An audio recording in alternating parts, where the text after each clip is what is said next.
Iran যুদ্ধের তীব্রতা যত বাড়ছে, পাল্লা দিয়ে বাড়ছে আমেরিকার করদাতাদের অর্থের অপচয়। ট্রাম্প প্রশাসনের এক রুদ্ধদ্বার ব্রিফিংয়ের বরাতে জানা গেছে, যুদ্ধের প্রথম 6 দিনেই আমেরিকার ব্যয় ছাড়িয়েছে $113 কোটি। এই বিপুল অর্থের একটি বড় অংশই ব্যয় হয়েছে গোলাবারুদ এবং ক্ষেপণাস্ত্রের পেছনে। অভিযানের প্রথম 2 দিনেই $56 কোটি গোলাবারুদ ব্যবহার করেছে আমেরিকার বাহিনী। কংগ্রেসে সেনেটরদের দেয়া এক গোপন প্রতিবেদনে এই তথ্য উঠে এসেছে, যা বুধবার প্রথম প্রকাশ্যে আনে নিউ ইয়র্ক টাইমস।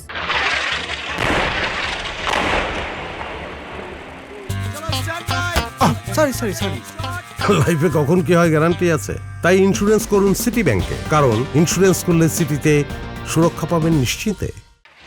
এই বিপুল খরচ ভাবিয়ে তুলেছে আমেরিকার আইন প্রণেতাদের। প্রতিরক্ষা শিল্পের সক্ষমতা নিয়ে দেখা দিয়েছে চরম সংশয়।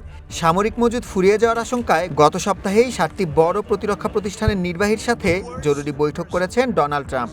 এমন এক সময় এই সংকট তৈরি হলো যখন আমেরিকার প্রতিরক্ষা শিল্প আগে থেকেই বৈশ্বিক চাহিদা মেটাতে হিমশিম খাচ্ছিল। পরিস্থিতি যেদিকে যাচ্ছে তাতে হোয়াইট হাউস শীঘ্রই কংগ্রেসের কাছে আরও $500 কোটি অতিরিক্ত তহবিল আবদার করতে পারে বলে ধারণা করা হচ্ছে। এদিকে ডেমোক্র্যাট শিবির এখন এই যুদ্ধের দীর্ঘমেয়াদী পরিকল্পনা নিয়ে সোচ্চার। কতদিন চলবে এই লড়াই, যুদ্ধ পরবর্তী ইরানের ভবিষ্যৎই বাকি। প্রশাসনের কর্মকর্তাদের প্রকাশ্যে এসব প্রশ্নের উত্তর দেওয়ার দাবি তুলেছেন তারা। রিপাবলিকান প্রেসিডেন্টের কর্মকর্তাদের কাছ থেকে যুদ্ধের স্থায়িত্ব এবং ব্যয় নিয়েও স্পষ্ট জবাব চান তারা। 28 ফেব্রুয়ারি শুরু হওয়া এই সংঘাত কেড়ে নিয়েছে অন্তত 2000 প্রাণ। ইরানের পাশাপাশি লেবাননেও যুদ্ধ ছড়িয়ে পড়ায় অস্থিতিশীল হয়ে উঠেছে বিশ্ব জ্বালানি বাজার ও পরিবহন ব্যবস্থা।